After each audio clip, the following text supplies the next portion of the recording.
On the spot, at the spot. The spot, SoDo. With the big homie Nick, we at the spot. SoDo. We at the spot, SoDo. Spot SoDo. On the spot, at the spot, SoDo, Seattle. Man, pull out your blunt, grab your drink, get your notepad. Cause it's a lot of game.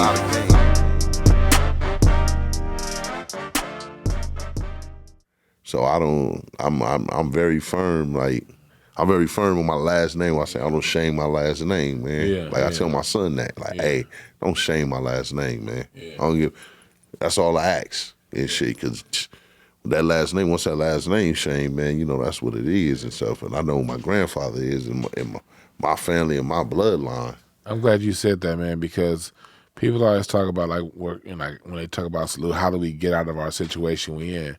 Really, knowledge itself comes down to a lot of that. Man, for real. Because when you got something to stand for, certain things, certain codes of conduct you don't live by. True. When you know you got a responsibility. True. When they disconnect the people from their culture and their history, you know what I mean, make you look at what's around you right now, and what's around you right now may not be good for you depending on what side of town you on. You know what I mean? True. But if you know you got a last name to live up to, it's going to change some of the decisions that you make. Yeah.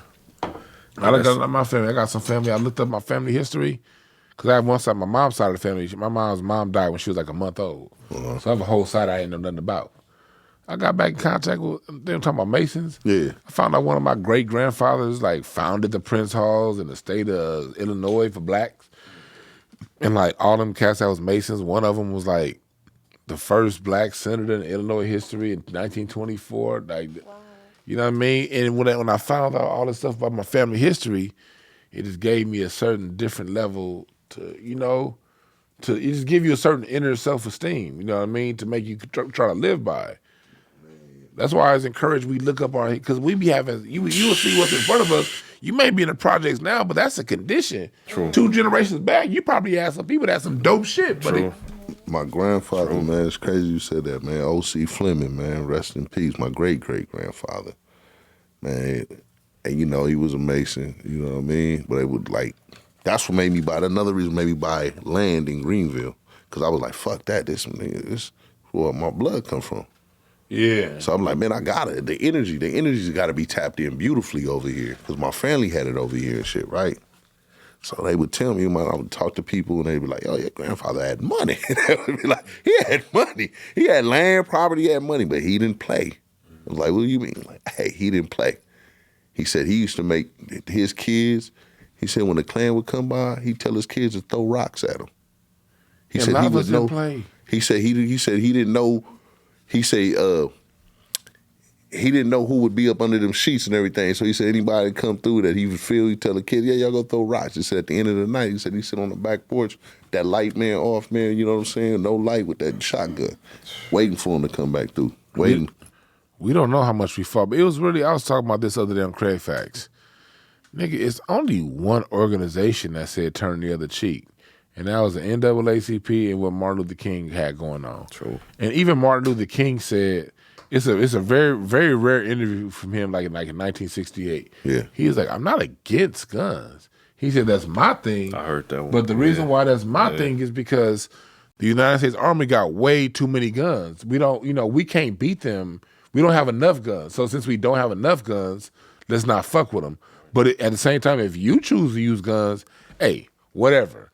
Outside of that, one NAACP organization, SNCC, that one little movement, literally everybody else had guns. And everybody else was fighting back. It's a book I always recommend people read. It's called We Will Shoot Back, the civil rights movement in the 50s and the 60s and the 70s. And that book is 300 or 400 pages long, and just story after story after story of the Klan coming into a town and getting busted on. Wow. We really, this whole We Shall Overcome, that was a small segment of the movement. Really, Stokely Carmichael, Malcolm X, and the Panthers had more of a thing. They went back to the whole We Shall Overcome shit because they're like, we don't want to deal with this Malcolm X nigga. So Martin Luther King, what was that you said? No, you know what I mean? That's how it worked out. Yeah, true. We was really... And these stories are in our family, but we just so disconnected. Well, some man, I gotta say, the NOI, the 5%ers, whether they Sunni Muslims, whether they Shiites, or however how, you know what I mean, they choose to rock, man, you know what I'm saying? Even we had the Israelites on here. Wait till that episode drop. Oh yeah. We had them over here in the feud and shit. But it's That's like, dope, yeah. I like what you're doing, bro. I love it. I mean, you know what I'm saying? Just to get a different perspective and shit like that, man. Everybody got a valid perspective. And but you know, man, you know what I'm saying? Especially though, man, it's the NOI though, man. Like, Jesus, man. They really, the discipline, you know, just being a Muslim. Like, you know, I'm not a Muslim, man, but I still do my research and my studies. You know, I'm not a 5%er, but I still do my, man, you know, I do my mathematics. You know what I'm saying? I'm not, you know what I mean, because I'm not affiliated to, I'm nothing, but I still teach my son with those same concepts.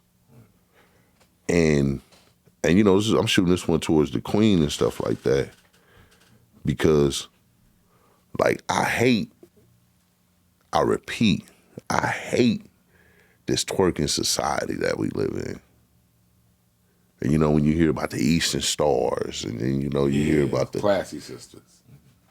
You know what I mean? You know, Muslims and like, I mean, how did that feel, you know what I'm saying? You being a black woman and, you know, you hear, you know, and in your opinion, you're not speaking for everybody. But then, you know, you see that. You see that that's what's going on. Like the picture, like you turn on Instagram. Like you ain't even gotta go to strip club. I tell niggas, you ain't gotta go to strip club. You just turn on Instagram. Turn your Twitter on, especially Twitter. Like Twitter. Oh, Twitter is non-filtered. That's a whole nother world right there. That shit like Instagram, boy, it's like, man, you still see the nips. Like, Twitter show the whole titty. That's what I'm Twitter saying. show the whole action. People getting fucked on Twitter. Straight up. I'm not on Twitter. Twitter porn on there. I'm not on Twitter, man. That's what it is. Twitter raw. I'm not on Facebook All or the Twitter. leaked videos, Yeah, they're on Twitter. they on Twitter, man. I'm telling you, going. That's like the. I kind of like equate it to like the dark web. Similar, Yeah, that's you know like what I mean? back page. Yeah, exactly. That's where all the shit at. But they took down the manifesto, but you can see all the titties you want. Exactly. So right now, it's probably a sex video of me, man, on Twitter. Man. Like right now, man, you know what I'm saying? Ah, shit. It shows like, man, like the whole twerking society. That just shows how, again, our society is broken up. Our women, they forced them. They get like Oprah trash ass was giving the women our advice during the 90s. Oh, it's okay. You know, you're an independent woman. You know, don't listen to that. Men are toxic. All this suggestion, you know what I mean? They took the value away from being a mother. That's a beautiful thing to be a mother. And people are influenced by suggestion and by consequences and rewards. That's how all humans. People look at what gets rewarded, and they do that, more of that, and they look at what gets consequences, and they do less of that. And they just throw it out there, and it's like, if you don't have proper guidance in the home, that's what you do for attention. So, yes. But when you say, like, they took away the value of being a mother, I think that, and they're probably going to get me in the comments and everything, but when you say they took away the value of being a mother, I feel like that has something to do with Black fathers being outside of the home. And then with the whole twerking thing and everything, like a lot of women, there are women who are, you know, normal, classy women, and then their boyfriend will cheat on them or, you know, with the twerking girl, and then now they want to join the crew. And I think that's what it is that they are seeking acceptance or, you know, attention from a man where it was taken away from to begin with. You know, being a mother used to be good enough. Being a homemaker and a caregiver and a teacher to the children, that used to be enough. But then at some point it changed to where the world became more sexually driven, and that's what the women think that they're worth, and that's what they think that their best contribution to the world is. Hey, well, you know, when that comes down to it and shit like that is, I'm not going to say every man cheats, but I'm going to say that men like choices. And whatever a woman won't do, the next woman will do. But they really saving marriages. Because us as men, man, you know what I'm saying? I don't give a fuck. We can go fuck something and just not care. That's why if you don't believe me, they sell a flashlight. That goes to tell you right there. They sell fucking fake dolls. Man will fuck anything. and then go home to their wife and just be like, hey, I'm good. I just needed to bust that nut because I was thinking about this other female and I didn't want to cheat on you, so I just went and paid a hooker, so it's cool. Because I know she's never going to tell on me. But then where they fuck off at is they meet a square female and they don't treat a fair female exactly how she's supposed to be treated, or they don't keep it real from the beginning. Like, look, I got a wife, I got kids, I just want to fuck. And at whatever risk, what is it going to take me to fuck? And if oh no, then okay, yeah, thank you. Hey, I got a wife, I got a kid, and I just want to. Somewhere down the line, there's going to be a woman that's going to say, yeah. And after he busts a nut, he going to come home to his wife, and everything is cool. He ain't tripping. Because everybody need a release. That's why I understand why people need hobbies. So when they're hobbies. When men are doing that, I think the problem is if that's what you're gonna do. I'm not gonna say if I agree or I disagree, but I think that where the problem comes from in that is when you come home to your wife. When you come home to your wife, you still need to treat her the same way that you did when you guys first got together, and show her the attention and everything that she's seeking for. If you're going to get something else from out there, then you have to make sure that you're bringing home as well, not just financially taking care of the bills. She needs to be emotionally catered to as well. She needs to feel like you still think that she is as beautiful as she was the first day when you asked her for her phone number. Hey, after I just got done working 12 fucking hours, the police pulled me over, called me 50 million niggas and shit. The homies is tripping and shit like that. So niggas just banged on me and shit, man. I don't even know these motherfuckers over here. And then I come and tell you the story and you swear to God I'm lying. And then you tell me, let me smell your dick. Let me smell your dick. Please, let me smell your dick. Like, I'm just telling you this, it sounds elaborate, but this be shit, the stories as you grow up. Like, what you do in your 20s ain't the same thing you do in your 30s. When you do in your 30s, ain't the same thing you do in your 40s. But if she felt like you were lying, though, that's not a day one thing. If she knows her man, she knows if he's a liar or not. She knows. Trust me, she knows. It's about like, I'm not married. So she know. You know what I mean? She know. I mean, she know. But I look at it like this. When I was saying like the society, you know, the man, when you look at the man started sort of being out the home as you get to the late 70s, really into the 80s. Mm-hmm. That's when you started seeing a lot of missing fathers into the 80s. But they were telling women back in the 60s, you know, you're a superwoman. Come into the workforce. You know what I mean? We need some more labor.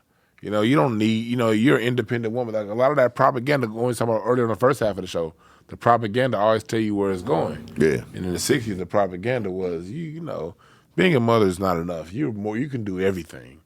And it really played a trick in the minds of a lot of women, like through the propaganda. And then when you get into the 80s, when the crack epidemic hit and the war on drugs, they started locking all these dudes up.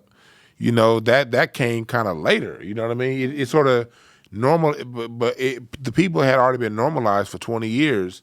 You know, you're independent. So then when you get to the 80s, you got Oprah, and then you got The Color Purple.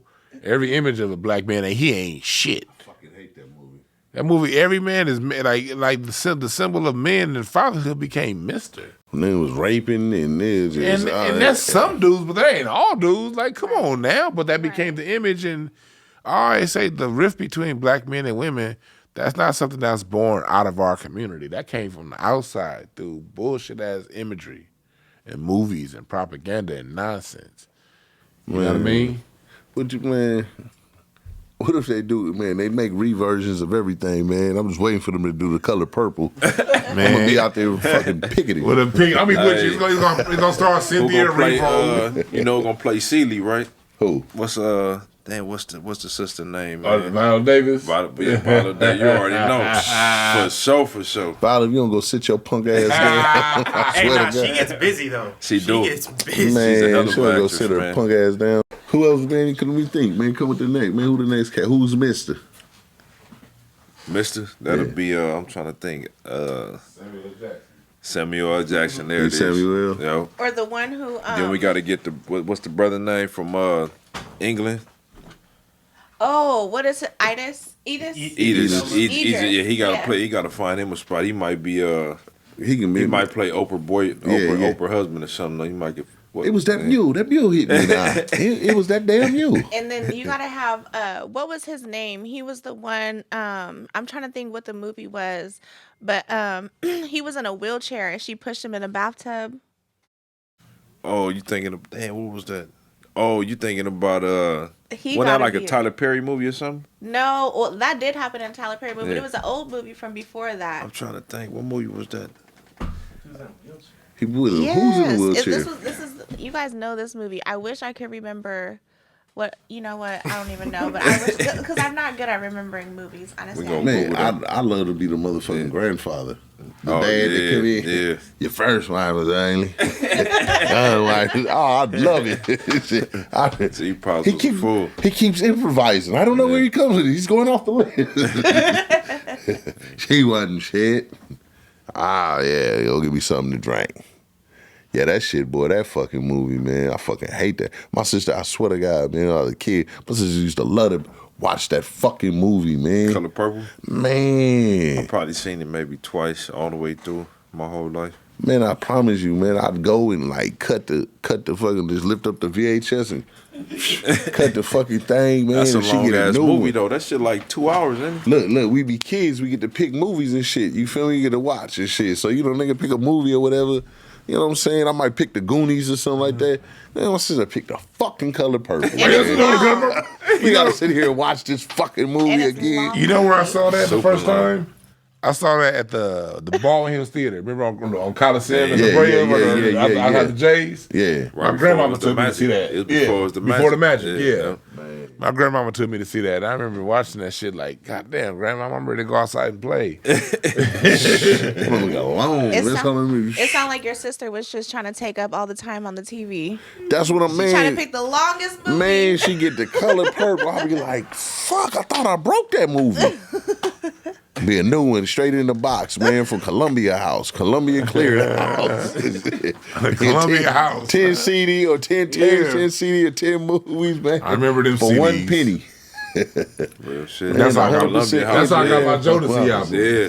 Jodeci. Man, I got that LL Cool J that Mama Said Knock You Out album on that. Yep. Right from Columbia. I got BBD. Yeah. Poison. Real all shit. that. For 10 cents. 10 cents. Then they sent me CNC Music Factory. I said, get the shit out of them. Oh, you hate when that brown box comes and you open it up and it's some garbage. Like, CNC Music Factory, man. Some straight garbage. What the fuck is this? That's the original. What the fuck is this, man? Yeah. That's Columbia Clearinghouse. It'll be 3. You like, damn, okay. Yeah. And then it'll be the rest of them kind of be like, garbage. It's just a good vibration. Everybody dance now. Oh, man, that shit. Say, man, your big homie used to wear parachute pants, man. That's something motherfuckers want to go back in time and think about, like, your big homie drove a fucking unstable car, Suzuki Samurai. I was just about that, them ragtop samurais. I seen one like 2 weeks ago, man. I'm looking like, damn. But it was the one, it wasn't the one like the box. What's the one from Class Act? Was that the Suzuki? Yeah. That was a Isuzu. That was a Isuzu. Isuzu. That was a Isuzu, man. You know what I'm saying? Yeah, that's the one I seen. Those worth money. Yeah, real shit. It looked similar too, Rig. Those worth money. Just like his shit. Them cats really was going out in electric blue suits back then. Crazy. Like, it would be like an electric blue suit and like yellow shoes. Mama used to say, take your time, young man. Mama used to like, I look at some of them haircuts. Man, I had the crooked, I got the fucking Gumby, man, and got it on the wrong side. Ooh. Oh, niggas was on me. He was on me about that. Them niggas had a picture. Of Bobby Brown shit. So what side is supposed to go on? It was man, I don't right remember, side? man, but whatever. Yeah. I think it's supposed to go this way, man, and mine went this way. But hey, look, check it out. Who cut it? She lived upstairs from me and shit. So she knows she going to barber college and shit. So my shit ain't even laid right. My shit, she just zoomed and left this side. She practicing, man. I remember my cousin giving me a haircut. Fuck. He put that belt around my head, gave me the cleanest bowl cut, Not boy. the bowl cut. How old is you? Clean, just straight. I thought I was a shit that day, boy. Till you go to school. Yeah, he put that belt around. I was like, I'm gonna be cold. Every kid has gone through a bad haircut. Yeah, for sure. Every kid has done Oh it. fuck! I done man. had I went down to the Dorsey pool after that, and niggas was like, hey. Looking crazy. I want the niggas clowning, boy. Oh man, I fucking was, bowl. for some reason, I always thought that the bowl cut was like a Mexican thing. Hell It nah. is. Kinda Fresno. is. The kids in Fresno. love Yeah, that. for sure. Yeah, it kind of is. Like, we The shouldn't have that, Bulldogs but are I had. cute. Nah, you end up with him. That's a bulldog thing. That's for a sure. man. That's a man. They Hey, be that's having they a shit like crank Yeah. around the thing. Like they put a bowl. Yeah. Just- Yeah. But nah, that's a man. That's a home fucking haircutting system, man. Cut you get, man. When motherfuckers still fucking off on your head and shit. Yeah, trying You to just figure end it up- out. You just end up, man. You just end up with a motherfucking bowl cut, like. But you don't know you young, man. You ain't tripping. You man till some kids get on you. How old were you guys when you stopped letting family members, like, how old were you guys when you stopped letting people cut your hair at home? Man, like 13. Yeah, 12, 13 probably. I started cutting my own hair at 13. 13. I had curls. I started cutting it bald. But see, my uncle cut it. I got an uncle that's like about 4 years older than me, so he became a barber. So he was, from the time I was like 13, he was maybe 17, somewhere around there. He was cutting my shit. So Oh, you getting chopped right in. Yeah, I was cool. Yeah. my brother was Figured as it out, cold. right? My brother could have been a barber. Yeah. And he cut my hair. But I was unfortunate. When I was 14, my hairline started receding at 14. Swear. Nigga, and here's the worst part about it. I had a widow's peak. What? So I had a widow's peak here. Still had hair? And it Gotta was be coming careful back with right that. here. I was walking around looking like the McDonald's arches, nigga. Hey, well, mama, that's what I was thinking. Nigga, niggas in ninth grade, niggas like, this nigga got the Batman logo on his forehead. That's when So- they started putting designs in their hair? Yeah, so I started, you know what? I started learning how to cut my own hair at that point. Just Dang, 14. Yeah, I was 14. My shit started right here. Started just to inch back ever so slowly. Man, Hawaiian Silky took my shit. Ooh, them home kits. Man, I used to be over there. Back in the day, I beautiful curls. I come from a family of curls. You know, mamas, man. You We're know going what to I'm saying? insert that picture. Yeah, Put that for picture sure. in, Rob. Man, Insert that hey, a picture. family. Hell yeah. I want to see that one, man. Man, hey, you about ready to squab whoever used the pro style. Man, who used all the pro style? Hot, like, oh no, you can't even go to school till the beauty shop open up, man, till you get some more pro style. Have your shit right. Man, I went from, I'm telling you, Hawaiian Silky, and then that's why I say Sebastian's Wet. That changed my life. I had that. I was Pink lotion. Pink lotion is the pink old lotion school. was the shit Yeah. for the waves, though. I used to use it for the waves. That's the old school, man. You get that pink Sebastian's Web, lotion. one of the last things I put in my head when I had it. Yeah, man, that Sebastian's Wet. You put that man, you had your curl, you hit it with the S curl spray. Have your shit looking wet, then you hit it with that Sebastian. Your shit looking wet to the motherfucker. It seemed like everybody who had a curl don't have a hair anymore. That's what I'm saying. That shit burn. All we putting lye, chemicals and everything in our hair. Oh, man. that's why they got the no lie relaxers. Yeah, we was putting lye in it, man. We wasn't So no you had lie. the full on curl. See, I didn't have a curl. Man, I I wouldn't- put it listen. in my head so it could look shiny. I went at 11 years old, man. No, 12 years old, man. Hey, I graduated from the 6th grade, man. That's the first time I went and sat up under a heater with the fucking rods Yeah. and shit, man. And man, Uncle was like, "Oh, you graduating? Oh, you want an honor roll with it? What you want, man? I want a curl." That's all. Hey, So I always know, man. I Your want big homie used to walk around with rollers in his hair. Yeah. So Mamas. that tells me at that age you was beating kids up. Nah, I wasn't a bully. You weren't, because like, usually the niggas that had the curls, you didn't fuck with niggas with curls. They was tripping. Nah. And you didn't fuck with niggas with cornrows back then. Back then, curls shit. and cornrows meant you was Hey, I'm gonna keep it 100. Yeah, real shit. I'm gonna keep it 100. I didn't mean I was never a bully because I just wasn't my height, but they had hands. I didn't know, like, man, you know what I'm saying? Because motherfucking get down. All you gotta do is make 1-2 demonstrations and shit like that, man. And it's pretty much curtains after that. Them days are so like. I'm still right. You don't fuck with a nigga with a curl in the 90s. Man, I had a curl, man. I promise you, had the curl. And then I was kind of bigger than other kids. Yeah. You know what I'm saying? Not like tall, but I was already kind of solid and stocky. And so I wasn't even, man, you want to squab? Like, mix them quick. But you know how it was back then. Like nowadays, people who got the most fashion haircuts, they could be anybody. Yeah. But if you was in the late 80s or 90s, if you had a a curl, or if you had cornrows, you was official. It meant something. It was like, you don't know. Okay, It meant something. You got a curl. Nigga, oh, yeah. He said he got a gun. No. You knew not to fuck with them niggas. They had curl and they want some lokes. Look, the 90s, don't let the nigga have the braids to the side. Oh, he's killing shit. Nigga. 2 braids to the side. Nigga. Hey, you right.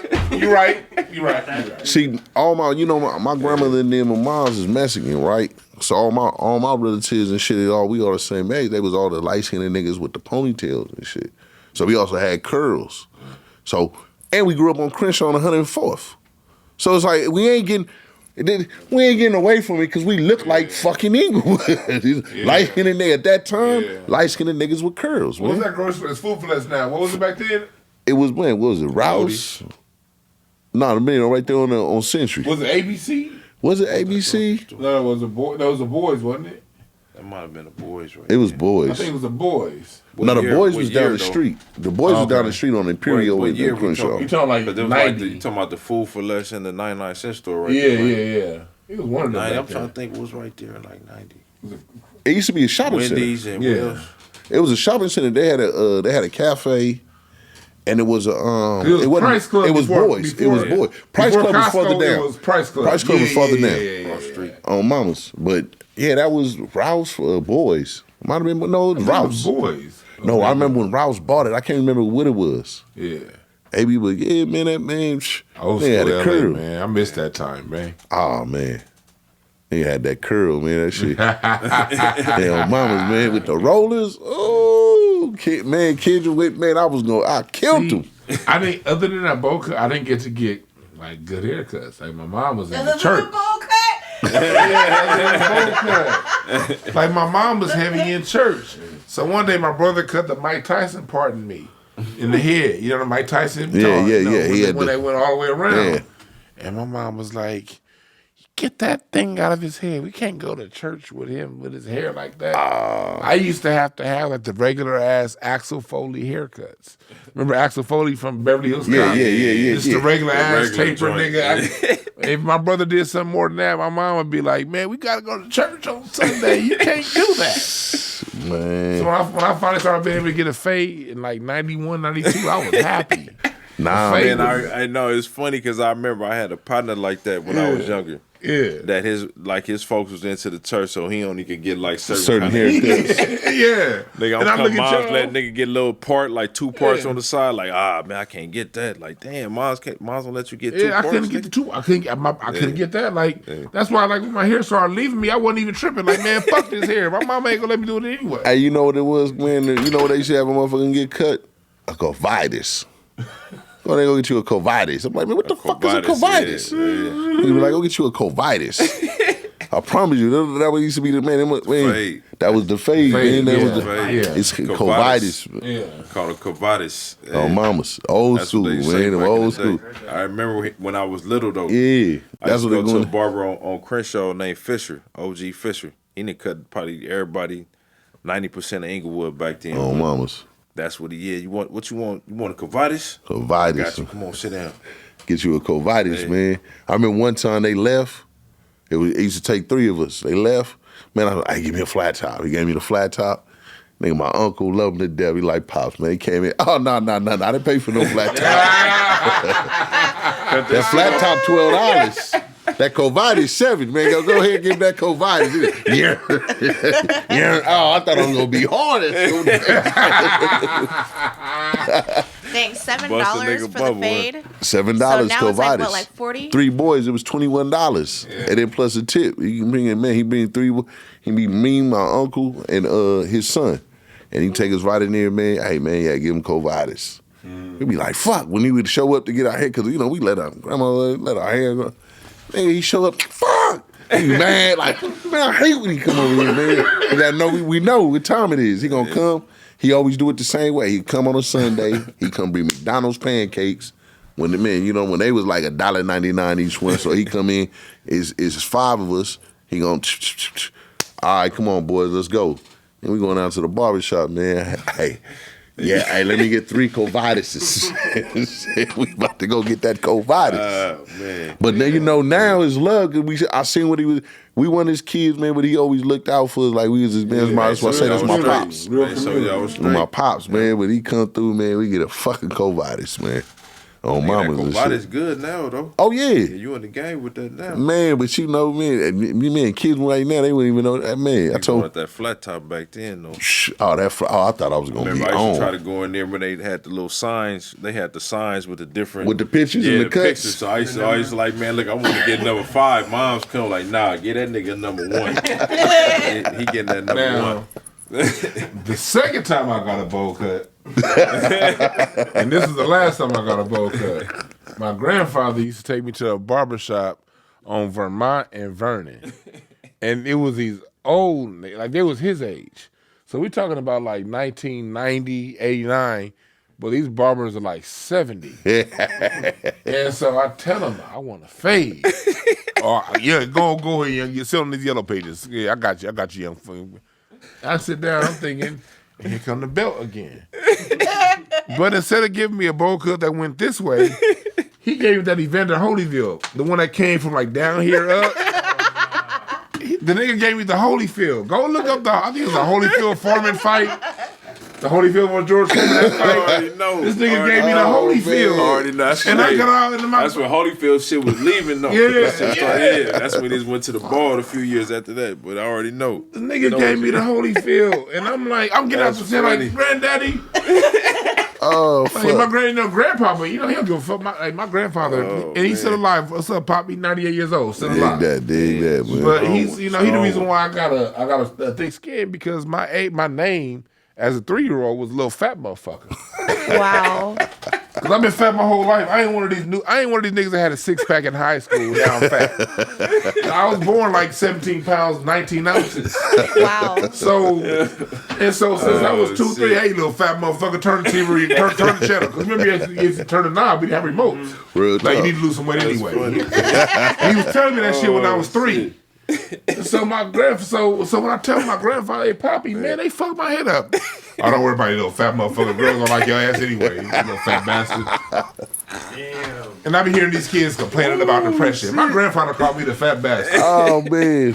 Now I got to change his shit. They couldn't grow up in them times, man. They couldn't grow up in them times. That's why we grew up in them times. That's why, real shit. That's why we, man, because, they wasn't, man, they not meant. They not meant. These kids would have been fucking, man, they'd have been, oh, Lord, they'd have been killing themselves from the beginning. Because them old folks they didn't play. They just talk shit. They talk all kind of shit. Just talk shit for, man, hey, love my grandmother to death, man. She's still alive, man. And blessings, man. Man, she used to laugh at handicapped people in the store. Oh, hey, we be like, hey, you gotta be really laughing when the kids are fucking feeling embarrassed and shit. Like, Grandma, what? They be laughing like, look, and then mimic him and shit. Like, fuck. Hey, but you gotta think about like when we was in school, y'all, I don't know, y'all probably maybe 3 or 4 years older, but bagging though, like bagging was the shit. You know what I mean? So now you fast forward now, like you bag, and then somebody might, Lord forbid, somebody might commit suicide. It's crazy as shit. As far as just the mentality and the thickness of the skin, and just the camaraderie of the kids though. Like the camaraderie of the kids is different. Like everything is like. It'd be a fight. Back then, you knew you can bag on somebody, but y'all was still boys. Y'all cool. I remember my grandmother when I was a kid. This is probably when I was like 5. My grandfather used to go in on me. Yeah. And I'm 5. I'm still, I ain't got no my thick skin yet. I'm crying like, why granddaddy always talking shit? I didn't say it like that, but talking to grandma. You know what my grandmama said? And it made me never cry again, and it made me understand it for the rest of my life. She said, oh, he's just toughening you up. She was like, because at the end of the day, we toughen you up at home because the world out there ain't no joke. So if you can get tough at home, you can handle anything that happen out in the world. Mm-hmm. So culturally, when you're dealing with a group of people who've been enslaved, who've dealt with what we dealt with, we sort of police ourselves. And you know, the funniest person you know ain't Dave Chappelle. It's your auntie. True. It's grandmama. It's big mama. That's the funniest motherfucker you know. Talk And beyond they shit in a little talk bit. that shit. Real talk. But it had a purpose to it. And the purpose to it was the world is harsh, so we're going to give it to you here and get it in a loving way, because at the end of the day, we still love you. We still going to feed you, but you going to get it. So we were able to face the world out there. You know what I mean? It wasn't no cyberbullying. Our generation just with an unplugged computer. That's it. Turned it right off. You know what I mean? I don't need you. Hey, turned it off. Hey, I'm going to beat your ass tomorrow. And turned it off. And you knew. You say, hey, that motherfucker was going to beat your ass tomorrow. This is what's going on. And it's very crazy about your naming your company Break, you know, with the breaking through. Yeah. Breaking change. Like, my company is Breakthrough Advocacy Services. And I use the name Breakthrough because it was like breaking through to your best self. Yeah. Because we all get these roadblocks that are put in us from childhood. True. You know what I mean? In order to be your best self, you got to break through the roadblocks to get to find out who you really are. Definitely. That's why I named my company Breakthrough. And so when it comes down to it, when we dealing with society put all these barriers in front of us. But you said some dope shit when we first started talking. It came down to you knowing yourself. Yeah. And that's what our elders tried to teach us. No matter what we do to you, you stronger than that. And what they did to the kids now is they don't have the adults, and the kids don't talk to each other no more like that. They don't really get them lessons. It's like, how's your homework? What was your grades? And this, you know, did you get in trouble? Then he go watch TV, she get an iPad, and they don't talk. They don't get them lessons like Big Mama used to give them. Yeah. And like in my work in my company, I heal communication gaps between the generations. So my message, like, for the people that are parents out there, man, talk to your kids, man. Yes. Tell your kid these stories we telling right now. Talk about when you fucked up, because you wasn't perfect. You can't be playing perfect in front of these kids and not talking to these little niggas. Real talk. We gotta talk to your family members the way we talking right now. Humanize yourself to these babies. Let them know, you know what I mean, that you fucked up too. Yeah, You know what I mean? Yeah. And let your kids watch this, even though we cussing. We heard our uncles drinking beer, playing dominoes, Man. cussing. That didn't hurt us. Said nigga. worse shit to this. It's crazy because my wife, I got a 3-year-old at the house, so my wife, she big because she's starting to, you know, she picking up the words now, but I'm just, you know, she big on, we can't cuss in front of the baby, you know, so I, you know, out of respect, you know, I don't want her to cuss at the same time, but I just remember my mama living at, you know, I moved my mom's out there with me, so she used to cuss, you know what I mean, so that's, you know, that's what I know. You know what I mean? And that's you know, that's what I was given, you know, I don't want to say it was passed down. Yeah. But it was, you know, it was kind of like, damn, moms used to cuss, so now I cuss like a sailor. You know what I mean? So now, you know, I'm kind of like conflicted because that's what I know. But do I monitor myself? But I'm monitoring myself, but it's like, it's hard because that's what I know. I've been cussing since I was in the first grade, so. Hey, I'm gonna keep it 100, but man. I don't want to shield, like, I let her know, but I don't want to shield her from the world. From the world. That's the world. Like, she gonna hear these words and be like, damn, you know what I mean? So I'd rather she hear it from me, but I let her know, you know, teach her about, you know, not saying that's not a right thing. I don't want to teach. I don't want people to get back in the comments, teach kids to cuss or nothing like that. But it's just something that was just passed down. You know what I mean? Passed down. Man, they hearing it on the playground. My mother used to say, "Do as I say, not as I do." There it is. That's how I feel. And that's what that's parents. I'm doing this because I'm grown. You stay in a child's place. And those two things are words that I heard growing up that I don't really hear parents telling these kids. I'm glad you said that, because what it does is, at the end of the day, life is a teaching tool. And in my years working with kids, I've worked with kids over 25 years, coming up on 30. And one thing I could tell you kids need to learn context. Context is a true reality. You can't act that way at work the way you do around your homies. Right. Yeah. You know, you got to code switch depending on your environment. So when you lay that law down to the kids, like, yeah, I might be cussing, but you a kid. Now, when you turn 18, you do the fuck you want to do. True. You know what I mean? But as long as you live under my household, you stay in that place. That's what I knew. Yeah. For moms, even though moms was, I just knew, like, okay, I can't cuss in front of mom, but when I go out, I'm cussing like a Yeah, motherfucker. But you know what that Yeah. taught you subconsciously? Yeah. Right. Subconsciously, it To taught you respect your mother. to respect moms, and to respect my environment. True. Because you Exactly. knew if I went around this When set and of where. people, it teaches you when and where. That's real. Versus That's if you real. act like cussing don't exist, now when they do it, they're just gonna be willy nilly with it. True. But if you show it to them and Real be like, talk. okay, there's a time and place for everything, and the kids know you don't have to teach them that lesson; they get to live that lesson. True. I might cuss, but I better not be able to do that. That's gonna help them out when they become adults. They gonna already know. You ain't got to teach them when you go to work. You ain't got to do it. They gonna already know off top. Man, hey, it's those small little lessons though, man. My mom's remember we used to have the candy cigarettes. They used to sell them ice cream trucks and shit. And my mom's caught me with one of those. You really blow them out with You get that one little puff before you eat it. Man, I swear to God, my mom was like, "Oh, you want to smoke cigarettes?" Man, she walked me down to the store, bought 2 packs of Cools, sat there, here. And I'm crying and shit. And no, come on. Made me smoke a whole pack of cigarettes. To this day, never a cigarette. Oh, no, hell no. Like, It's crazy. It's similar to my dad. My dad used to always drink Budweiser, and he'd always drink beer. And I'm like, Daddy, I want beer every day. Daddy, I want some beer. And he tell me, no, this ain't for you. Daddy, I want some beer. So one night, I remember this is like I was like 4 years old. We in the apartments over off 71st and Western. And my dad, he's getting ready to go to bed. He's like, all right, drink this. And so I drank it, the little bit left, and that shit was so goddamn nasty. And then I'm sitting there, he had me drinking it because we watched the Lakers together. It's the beginning of the fourth quarter. About 2 minutes into the fourth quarter, I want to see the rest of the Laker game, and I'm just nodding off. Okay. And my dad looked at me, he was like, huh, little ass going to sleep, huh? Little ass fucked up, huh? And to this day, I don't fuck with beer. Yeah. Like, I may drink other stuff, Yeah. love my wine, but I don't fuck. After that, I never like the fuck taste with- of beer.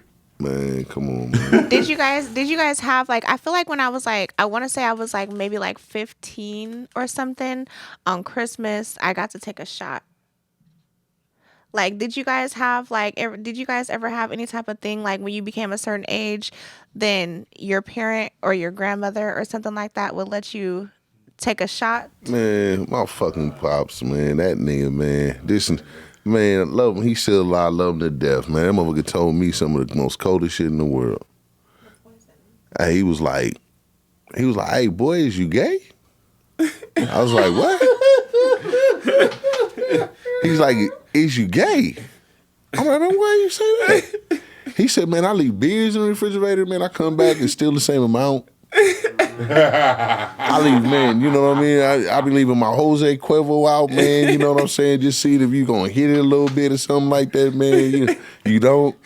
He said, nigga, you been in my weed, though. He said, I can tell that. I know what you been in. You been in my weed. He like, man, you ain't bringing that, man. He said, I thought I was gonna, like, man, catch you in here with a female or something. He said, man, I ain't caught you in here with nothing. He's like, is you gay, boy? I'm like, nah, I ain't fucking gay. He like, man, well, shit.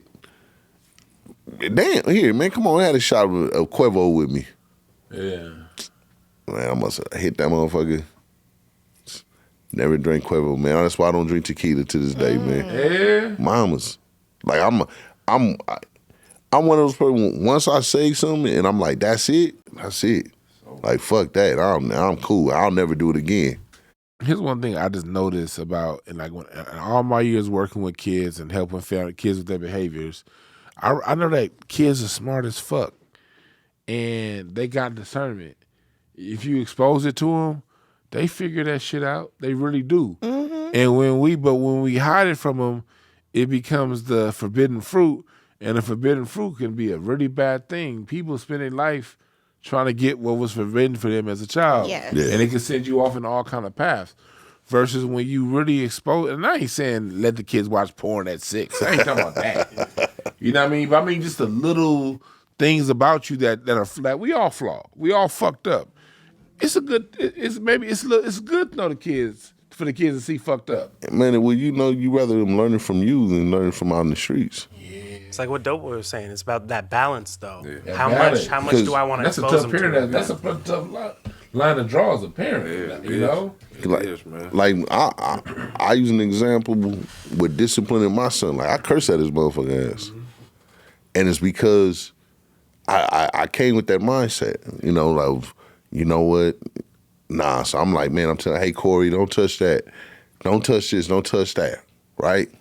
As I'm sitting amongst 4 generations of women, which is my great grandmother, my grandmother, my mom, and my sister. And they over there, look at this punk ass. Look at this sorry ass. They sitting there, they just looking. They ain't, I'm looking over my thing, looking over my shoulder. They just sitting there watching and shit. They said, look, he moving shit. Look, he moving shit. My sister like, hey man, let me tell you something, man. I can't stand you new punk ass parents. Hey, don't touch that shit no more. You hear me? She like, don't move it no more. Right? About 2 minutes later, I am crying. He done got in the hot wax shit and done got all over. And I hear my sister in there, see, I told your ass don't. So she go in there, she take it off. She said, what'd you learn? Hey, not to touch it, it's hot. He young. My sister looked at me and said, man, ever since then, I've been, man, hey, you don't sit your monkey ass down. What's wrong with you? You disrespect my last name. That's why I came with that last name. Like, hey, don't I tell my son every day, man, you know what I'm saying? Like, hey, man, we do the 120, knowledge, wisdom, understanding, culture, and freedom. We do that. And then, man, you know what I'm saying? Hey, what's the word? Integrity. Okay, that's what you got to have to go to school. Now, man, you feel me? Now you off to school, man. What's the knowledge? When he come home from school, you hear me? Hey, man, what's the knowledge, man? What's the knowledge? What did you learn today? I'm paying these motherfuckers for you to go to school. I always tell them, I'm paying these motherfuckers for you to go to first grade. Just paying. What did you learn, man? What did you learn? And he got to tell me what he learned, and man, you know, and I be cracking up. But man, love it, man. Is, you know, that's why I say that the interaction. It's like I be up there selling fucking fish dinners for the fucking school. I help with the scholarship program because it's a Catholic school, but it's based in the hood. So it's like, man, you know, 60% of the kids there is on scholarship. Yeah. So they don't have the funds, man. So, you know, shouts out to, man, St. Therese. So I try to help. I done coach soccer for the school. Yeah. I try to help with the lunches, man. Anytime I got a fundraiser going on. That's dope. You know what I mean? I try to come through, man, you know, like me. But it's you talk to the kids, not at them. Oh, man, because this is the thing. For one, they think, like my son told me, hey, all my friends think you're cool, Dad. All my sons. And this is, man, I just come with a whole nother different, even when coaching them, you know, even when coaching them with the soccer. You know, I think, hey, gentlemen, ladies and gentlemen, how you guys doing today? We're going to play. And then not just coach at them. I'm out there fucking dribbling the fucking soccer. My homie's just like, hey, bro, you know how to play soccer? Fuck no. Did you read some books or something? Nah. You don't take no rocket science. Hey, we went up damn near undefeated, man. Except this one kid, man. We played with one kid, boy. Jesus, man. This kid, man, he was just the whole team was. But besides that, we was in the league, man. All the schools was rich white schools, man, Catholic schools. So we was killing them. Yeah. And shit, except that one kid, man, you know, having to be a brother, man, this little motherfucker had to be a track star or something. He just or the coach's son. Huh? Or like the coach's son. Nah, because the father, I talked to the father because I was trying to get in. I'm like, man, you kind of, your son's the only brother at this all white fucking Catholic school. You might as well go ahead and send him here. You know what I mean? Yeah. He track, man. You know, I can tell he's fast, man. You know, you might, man, I know what to do with a little track kid like that because I ran track and shit. So I know it, man. You know what I mean? It's like, I don't mind, man. I love that shit, man. Like, I love fucking around with kids and young men and teenagers fun. And talking to them and shit, man. That should be. It's funny when you hear the things they going through and everything you listening to it. Man, this girl said, man, you know, she was allergic to latex. I'm laughing at them. What? My first baby mama told me that same shit too. Then you know what ended up, nigga? 10 months later, nigga, you know what happened? Yeah, guess what? I dealt with it with child support for the next 18 years, man. Man, kids, like, man, all my years working with them, they keep you young. Mm-hmm. They funny as hell. Yes, kids are hilarious. They are hilarious. They be talking. Yes. Like, I had this one kid that I work with. He got suspended. He kept getting suspended. He got suspended for fighting. I was like, man, little kid, I don't want to say his name. But I'm like, why you keep getting for fighting? You get suspended. Why did you? He's like, okay, my last 2 times I got suspended, yeah, I was messing up. He said, but the last time, no, I was right. I said, what you mean you was right? He said, no, the other kid, Lamar, he was pushing that girl, and he always want to push on a girl. So I'm like, okay, since you want to push on a girl, push on me. I told him, I said, okay, man, you gonna have to see these hands. So you want to push on girls, you gonna have to see these hands. And I was looking like, this little motherfucker got suspended for defending a woman's honor, man. You go ahead, good little nigga. Man, for real. But you would just hear, like, when I heard him say, see these hands, I was like, okay, that's what y'all saying now. You know what I mean? 'Cause they always got the new lingo, you know what I mean? Yeah, them youngsters, man. I was like, man, this motherfucker's a justified bully. Oh, man. Well, shit, man. You know, we going to go ahead and wrap it, man. This was a great show. We sitting there just chopping it up.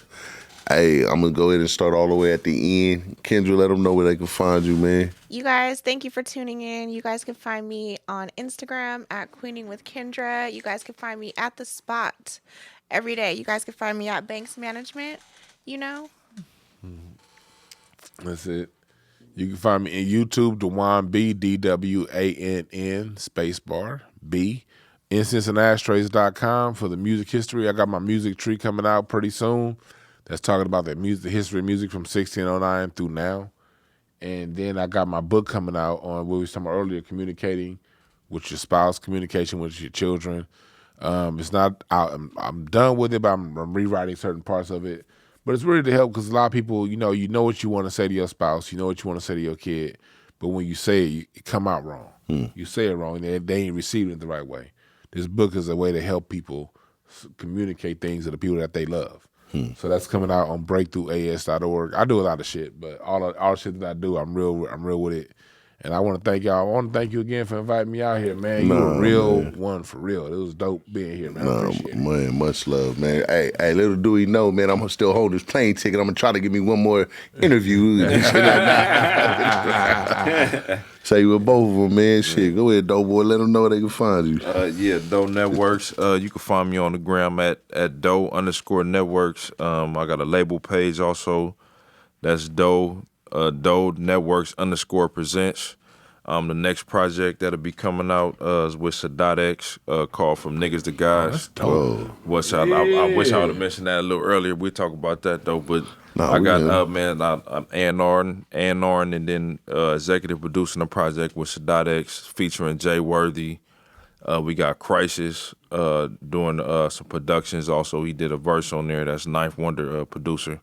And then I got a Jamla, exactly. And then I got another Jamla producer that did the rest of the production named Give 'Em Soul. So we putting that out real soon. Actually, the first single will probably be out. The title track From Niggas to Guys will be out in 2 weeks.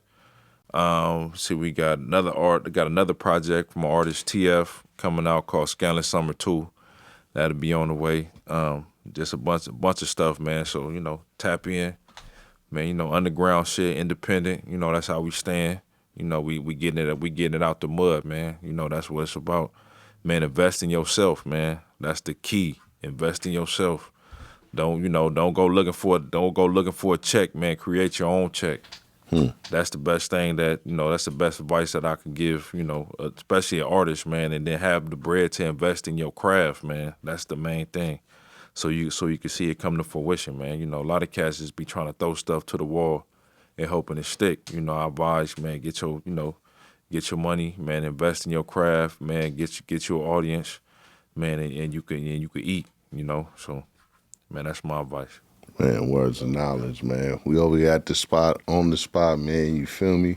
Go like, comment, and subscribe. I want to thank both these brothers, man. You feel me? This has been very, very, very informative, man. If you ain't paying attention, hey, shouts out to McGlover, man. You're not here, man. You know what I'm saying? He's somewhere, man. But, man, love you, brother, man. You feel me?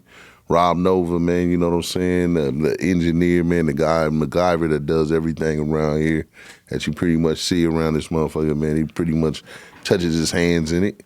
And then we got good old Kendra, you know what I mean? Queen of the Kendra, man, who makes sure that everything keep us all right and everything, man, you feel me, in the paperwork and crosses all, man, dots all the I's and crosses all the T's and And Mr. Banks, you sure you did this? And Mr. Banks, you got that? And then, so you know what I mean? That's why I don't fail, man. You know, I got a great team with me, man. They keep me afloat, man. She represents you well. Oh man, I for mean, real, she for on real. top of stuff. It'd be like boom to the boom to the boom to the On boom point. on point. On So point, brother. So, I always yeah. want to say that, man. I want to say that publicly. You represent this brother well. Definitely. Y'all run a very professional operation. Thank you. And I wish people, if you got terrible customer service, you motherfuckers need to be selling classes on how to do this shit. Well, actually, I teach etiquette. Okay, There it is. hire her, Yeah. camera. If you got a business and you know your people suck. I mean, when it came, it's a lot of good-hearted real business owners startups. out there Yeah. who know they staff suck. Yeah. True. You want to do better, but you know your staff suck. I'm not heard. blowing hot smoke up y'all asses. It's been a couple times I come out here to Seattle, and on questions on top of it, professional. I mean, on point. She said she's gonna be somewhere on a certain time. She's gonna be there. So if you got some staff, if you got something you selling, whatever that website is, buy it. Goddamn it. That's coming from the artist's point of view. So Hey, that's why I say she keep me afloat, man. That's why I stay winning, man. Fuck with good old Kendra No doubt. and shit, man. But you know, again, man, shouts out to my team, man. For real, for real. yeah. You a They blessed keep brother, me man. afloat, man. Yeah, Shouts it's been a out to blessing. you. shouts out to you, man. Yes. Nah, man, it's been, man, you know, shit. I The mean, engine. You the man. Yes. hey, we all, man, you know what I'm saying? We all black ministers. Yeah. So, you know, we able to support and help each other. And, you know, I'm glad I could use my platform to help yours, and, you know, vice versa. But again, hey, I be cracking up, and I'm just going to say this and we're going to get up out of here. Strategically, I plotted this months ago Yeah. because I was like, man, these are the individuals that I feel is intelligent, I feel is interesting, that have a great story and got something to give the world, man. And a lot of people, You a curator, you know what I'm man. saying? Yeah, for real. Man, it's You a love, curator, man. brother. Real shit. It's love, man. So, you know, this is just, man, hard work, blessings, man. And, you know, foresight, man, that, you know, hey, try something out here in Seattle. Yes, sir. So, again, man, just go like, comment, subscribe. You know, I want to, again, thank my panel, man, you know, very, very humbly. And, yeah, we going to see, man, you feel me? Man, some might be going to the hotel to pass out because I know they 3 hours are behind and shit. Man, y'all might catch me in the club tonight and shit like that, man, you feel me? So, yeah, man, you see me, man. Hey, man, be cool when y'all roll up, man. All that weird shit. Yeah. Yeah. You come on that weird energy, and it ain't cool, man. I don't know you. So just come, hey, I like the show. And all that aggressiveness and shit, man. Come on, man, because that should be, yeah, man, I was just in Vegas, man. It came up stupid aggressive. I'm like, damn, fam. And then I said, if I wouldn't even, I had to tell him, like, if I didn't think better, I would have said, you just called me a bitch. Yeah. What did Cube say? Shake my hand, make it a firm shake, and get the fuck on. Man, I had to, man, sometimes I be too friendly because I be on some, instead of just telling a nigga get the fuck on, I just, oh yeah, is that right? Yeah, man, for sure, man, you know, man, okay, man, yeah. You'd think once I give him the business card, it's like, okay, now get the fuck away from me. Yeah, now go, That is the sign. Yeah, go holler at somebody. Hit me later, brother. Tell her you know me. Spot on the spot, man. We up out of here. The other day we was at the club and this man had came and sat down next to me. I must have gave him a business card. He said, "Are you curving me?" Man. I said, "No, we can do business."